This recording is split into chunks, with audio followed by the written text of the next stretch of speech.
Sanibona bafethu, sanibonani. Bafethu ngizoqondisa la ey'ntweni nje ezimbalwa ngoba phela vele bafethu inhloso yami vele ukuqondisa kahle kahle. Kunabantu laba bafethu ababesimeme emcimbini, uthola mhlawumbe kunomcimbi noma kunomsebenzi kubo, yabo into kanjalo. Bese thola ukuthi umuntu uyangimema bafethu, uma ngithi ngizofika futhi kwesinye isikhathi uthola ukuthi angimenyiwe nje, into vele nje uthole ukuthi isekhaya vele yabo seyihlotsheni kahle kahle. Engimekwe ngumuntu-ke bese ngiyavuma nami ukuthi ngizofika. Inkinga bisiba lapha-ke bafethu, bese kutheni ngifike ngasiphi isikhathi. Okokuqala nje bafethu, angazi noma abantu bayazi le nto lena, bathi bafethu indlela esiphila ngayo ayifani bafethu.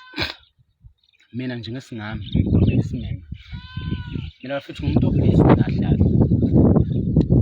Mina anginalo usuku engingazi ngalo ukuthi ngizokwenzani, anginalo futhi ngisho kuthiwa-ke usuku sengihlelele ukuthi ngizokwenzani, nakho lelo suku lonke ngisuke ngizokwenza leyo nto leyo.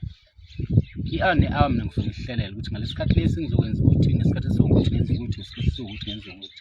Bese inkinga iqala lapha-ke mase ngifike emcimbini, thola mhlawumbe ngifike emini. Bese umuntu ezongibuza ukuthi uhlaleleni, kade uhlalephi, yonke leyo nto leyo. Bafethu sibhizi bafethu, sibhizi bafethu. Angizami ukuyiphakamisa, angizami bafethu ukwenza ngcono, kodwa nje bafethu sibhizi.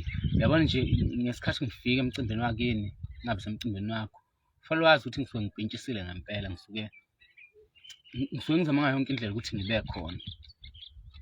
So-ke njengoba usungibona nje ngifike emini, ngisuke nami ngiqale phela ey'ntweni zami engithe kungcono angithi ukuy'phungula kancane, bese mangiza lapho-ke ngizoyiqondisa nje bafethu leyo nto leyo ukuthi siyacela bafethu ukuthi uma ukuthi ngifikile kulowo mcimbi loyo ngabe kuphi, kufanele uqonde ukuthi ngisuke sengikwenzile kahle kahle bekufanele ngikwenze, ngisuke sengilichithile icala cause sibhizi bafethu nezinto zethu zosuku nosuku, ukuthi usuku nosuku kufanele wenze ukuthi, i-hour ne-hour kufanele wenze ukuthi. Ngizoyiqondisa nje leyo bafethu ukuthi sicela siyiqonde iy'mpilo zabantu, ukuthi abantu bafethu bayaphanda lapha emnyango. Abantu banempilo abaqondene nayo, ngazonke isikhathi nabo kufanele beqale empilweni yabo